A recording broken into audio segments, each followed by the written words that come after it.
Welcome to all. From this video, we start complex analysis, one of very important subject for BSc, MSc, CSIR, NET, GATE, and much more. Before start it, we know about some preliminaries of complex analysis, and very first one, we know about the domains of complex function. Domains of complex function, W is equal to Fz, and Fz is what? It is u of xy plus iota vxy. Okay, so first we see what are the open disks, open deleted disk and open region. Okay, the definition is very simple. अच्छे से देखिएगा तो बहुत आपको यहाँ पे आसानी से समझ में आ जाएगा. ठीक है, ओपन डिस्क क्या होता है. ठीक है, सबसे पहले इसको देखेंगे हम लोग.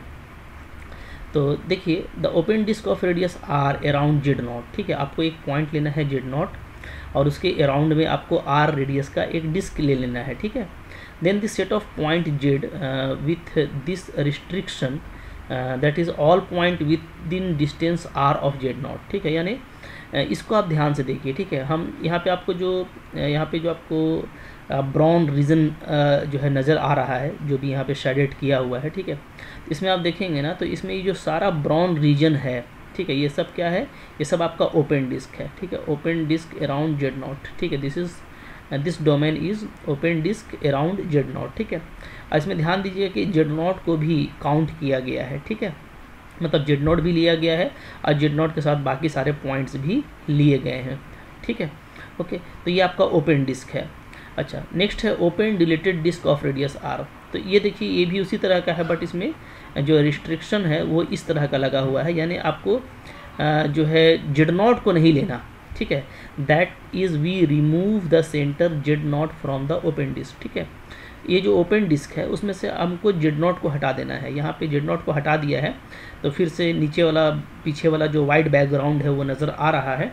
आप चाहें तो इसको जूम करके देख सकते हैं. ठीक है, लैपटॉप पे दिख रहा होगा आपको. तो अब देखिए, तो इसमें जेड नॉट को छोड़ करके बाकी जो शेडेड पोर्शन है, जो ब्राउन पोर्शन है, ठीक है, वो हमारा क्या कहलाएगा? Open deleted disc. ठीक है, नाम ही इसका देखिए क्या है? डिलीटेड डिस्क, यानी क्या कर दिया गया है? जेड नॉट को डिलीट कर दिया गया है. ठीक है, इसको हम लोग पंक्चर्ड डिस्क भी बोलते हैं. पंक्चर भाई बोलते हो ना, पंक्चर कर दिया किसी ने टायर को, उसमें किसी ने कांटी मार दी, कील मार दी तो पंक्चर हो गया. इसमें भी एक कील मार दिया गया है सेंटर पे. ठीक है, सेंटर पे एक कील मारा तो सेंटर हट गया. ठीक है, वहाँ पे एक होल हो गया, छोटा सा बिल्कुल नैरो होल. ठीक है, तो ये पंक्चर भी कहलाता है. ठीक है, इसी को हम लोग डिलेटेड ओपन डिस्क या पंक्चर डिस्क भी बोलते हैं. तो इसका रिस्ट्रिक्शन ये होता है, याद रखिएगा. ठीक है, और इसका रिस्ट्रिक्शन ये होता है. दोनों का अपना अपना इंपॉर्टेंस है, हम लोग उस पर बात करेंगे. ठीक है, चलें, तो अब देखते हैं नेक्स्ट जो डेफिनेशन है वो है आपका ओपन रीजन का. ठीक है, ओपन रीजन.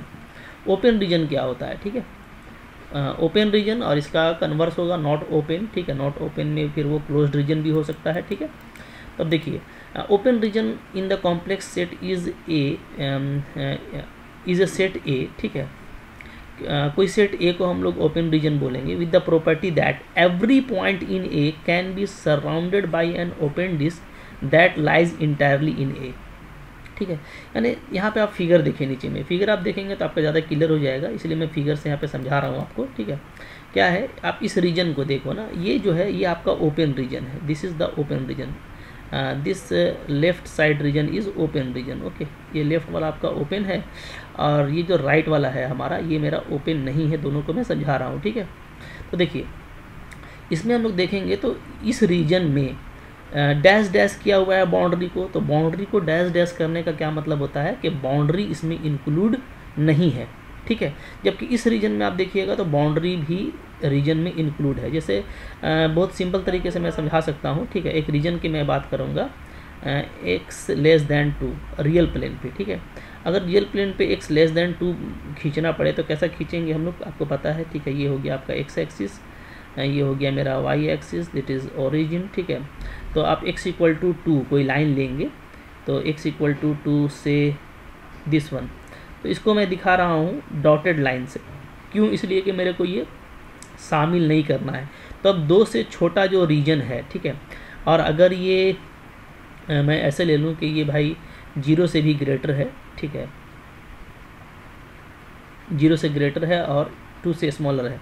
तो अब जो रीजन है यहाँ पे, वो रीजन कौन सा होगा? देखिए वो रीजन ये वाला होगा, ये बीच वाला देख रहे हैं ना, ठीक है। तो इस रीजन में क्या होता है, इस रीजन में ठीक है आपका जो है बाउंड्री काउंट नहीं होगा, तो दोनों तरफ का बाउंड्री, ओरिजिन वाला भी काउंट नहीं होगा, ठीक है, ये वाला भी काउंट नहीं होगा, ये भी काउंट नहीं होगा, सिर्फ बीच का पार्ट लेंगे हम लोग, ठीक है, ओके। अब जब हम लोग सिर्फ बीच का पार्ट लेंगे, ये वाला सिर्फ जो बीच का पार्ट लेंगे, जो आपको दिख रहा है यहाँ पे, ठीक है, तो डेफिनेटली ये कैसा रीजन होगा कि इसमें आप कोई भी पॉइंट लेंगे ना, तो वो क्या होगा, इंटायरली इसी रीजन में आ जाएगा। इसको अच्छे से समझिए, इसका मतलब ये होता है, ठीक है, मतलब कि the set A in the figure below, the set A on the left is an open region because for every point in A we can draw a little circle around the point that is completely in A, ठीक है। मतलब इस case में क्या होगा कि हम लोग कोई भी पॉइंट लेंगे तो हम लोग उसके अराउंड में एक सर्कल खींच पाएंगे, छोटा से छोटा भी क्यों ना हो खींच पाएंगे। इनफैक्ट यहाँ पे भी लेंगे तो एक छोटा सा खींचेंगे, ठीक है, ओके।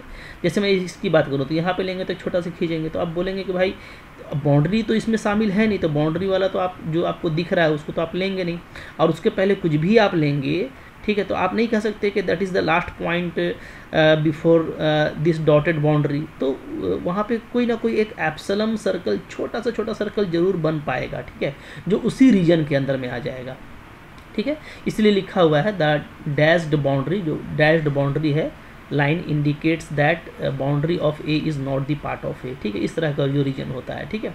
इन कॉन्ट्रास्ट, जबकि इसके उल्टा द सेट बी, ये जो बी है, it is not an open region, इसलिए कि अगर आप इसमें कोई बाउंड्री पर लेते हो, जैसे ये, चूँकि इसका बाउंड्री क्लियर दिख रहा है, तो अब इस पर लेंगे तो इस पर छोटा से छोटा भी अगर हम कोई शेप बनाते हैं तो उसका उस शेप का, उस सर्कल का बहुत सारा पार्ट रीजन के बाहर चला जाएगा, बाउंड्री के बाहर चला जाएगा।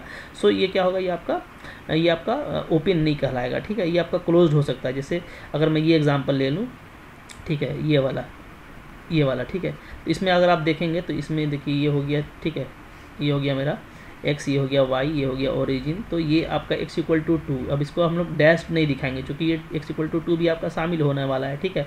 तो अब जो बीच का जो रीजन है, ये जो पूरा रीजन है, तो ये रीजन को आप देखिएगा, इसमें दोनों बाउंड्री आ रहा है, 0 वाला भी बाउंड्री आ रहा है और 2 वाला बाउंड्री भी आ रहा है। तो इस केस में अगर हम लोग कोई पॉइंट इस पर ले लेते हैं तो इस पर छोटा सा भी सर्कल लेंगे तो कुछ ना कुछ पार्ट जो है वो रीजन के बाहर चला जाएगा, ठीक है। तो बहुत सिंपल है, आई होप आपको ये समझ में आ गया होगा, ज़्यादा बताने की ज़रूरत नहीं है। तो डोमेन्स में, ठीक है, ये सारे इंपॉर्टेंट डोमेन्स थे, ठीक है, इनको आपको याद रखना है, क्लियर है, ठीक है। इसके बाद जो लिमिट वाली इसकी कुछ जो है नेक्स्ट डेफिनेशन है उसको मैं आगे कंटिन्यू करूँगा, ठीक है। तो रीजन आपने देख लिया, इस ओपन रीजन को ही हम लोग सिंपली एक रीजन भी बोलते हैं। अगर सिर्फ रीजन लिखा हुआ है तो इसका मतलब क्या होता है, इसका मतलब होता है कि ये ओपन रीजन है, ठीक है, और अगर वो क्लोज्ड होगा तो क्लोज्ड उसको लिखना पड़ेगा, ठीक है ना। तो देख लिया आपने। तो एक तो होता है सिंपल सर्कल, ठीक है, मैं आपको बता देता हूँ। तो सर्कल को हम लोग कैसे डिनोट करते हैं, सर्कल को हम लोग डिनोट करते हैं, ठीक है, इस तरीके से। अगर सेंटर उसका Z0 है और रेडियस R है तो ये सर्कल हो गया, ठीक है। अच्छा, अगर ओपन डिस्क की बात करें, ओपन डिस्क, तो ओपन डिस्क मैंने अभी बताया आपको कि Z minus Z0 less than R होगा, तो ये ओपन डिस्क होगा, ठीक है। अच्छा, इसी तरीके से अगर मैं क्लोज डिस्क की बात करूँ, क्लोज डिस्क, अगर आप क्लोज डिस्क दे रखा है तो वो आपको इस तरीके से दे रखेगा, ठीक है, लेस देन इक्वल टू लगा देगा, जैसा हम लोग यहाँ पे समझे हैं, ठीक है। अच्छा, फिर उसके बाद अगर पंक्चर्ड डिस्क की बात करता है, पंक्चर्ड या तो आपको डिलीटेड, ठीक है, ये दोनों एक ही होगा, पंक्चर्ड, ठीक है, ये आपका डिलीटेड, ठीक है, तो ये दोनों एक ही होता है। तो ये जो डिस्क होगा आपका, ये आपको ऐसे दिखेगा 0 से Z minus Z0 less than R, ठीक है, तो ये हो जाएगा, ओके। अच्छा, उसके बाद क्लोज डिस्क को आपको बता दिया, ओपन भी बता दिया, ठीक है। तो ये सारी चीज़ें हैं जो कि काफ़ी इंपॉर्टेंट डोमेन्स हैं, इनको आपको अच्छे से याद रखना है, ठीक है। अच्छा, एक और होता है, ठीक है, डोमेन भी, उसको भी आपका एक बार ले सकते हैं, वो आता है एन्यूलस, ठीक है, एन्यूलस ऐसे, ठीक है। तो एन्यूलस जो है ये आपको जो है दो फाइनाइट डिस्टेंस या रेडियस के बीच का पोर्शन होगा, ठीक है, इस तरीके से, ठीक है। इसको हिंदी में वलय बोला जाता है। तो इसका फिगर अगर आप देखेंगे तो फिगर इसका इस तरीके से बनेगा, ठीक है, मैं यहीं पे बना देता हूँ। जैसे मान लीजिए ये मेरा एक पार्ट है, ठीक है, और इसके अंदर मैंने एक ले लिया और एक पार्ट, ठीक है। ये तो अब मेरे को अगर सिर्फ ये रीजन लेना है, ठीक है, सपोज़ कीजिए ये वाला रीजन, ये अंदर वाला, ठीक है ना, ये वाला, और अगर इसका सेंटर जो है, इसका सेंटर अगर आपका Z0 है, ठीक है, और बड़ा वाला रेडियस कैपिटल R है, स्मॉल वाला अगर आपका स्मॉल r है, मान लीजिए इस तरीके से, ठीक है, यस, ये अगर स्मॉल r है आपका, ठीक है, छोटा वाला, तो ये जो एनुलस है, जो बीच का जो सी पोर्शन होगा ये वाला, ठीक है ना, तो ये जो है आप इस तरीके से इसको डिनोट कर पाएंगे, ठीक है, इस तरीके से कि इसका जो पोर्शन है वो दोनों रेडियस के बीच में है, तो ये एनुलस कहलाता है। तो इस तरह का कुछ देखिए इम्पॉर्टेंट डोमेन था जो हम लोग कॉम्प्लेक्स एनालिसिस में यूज़ करेंगे, ठीक है। इसके आगे limit, continuity, differentiability and therefore फिर उसके बाद जो एनालिटिक इम्पॉर्टेंट फंक्शन है वहाँ से हमारा ये कंटिन्यू होगा, ठीक है। तो नेक्स्ट वीडियो के लिए आप मेरे चैनल को सब्सक्राइब करके रखिए, ठीक है, और अच्छा लगा तो लाइक ज़रूर कीजिएगा, ठीक है। ओके, मिलते हैं नेक्स्ट वीडियो में। See you later, thank you very much.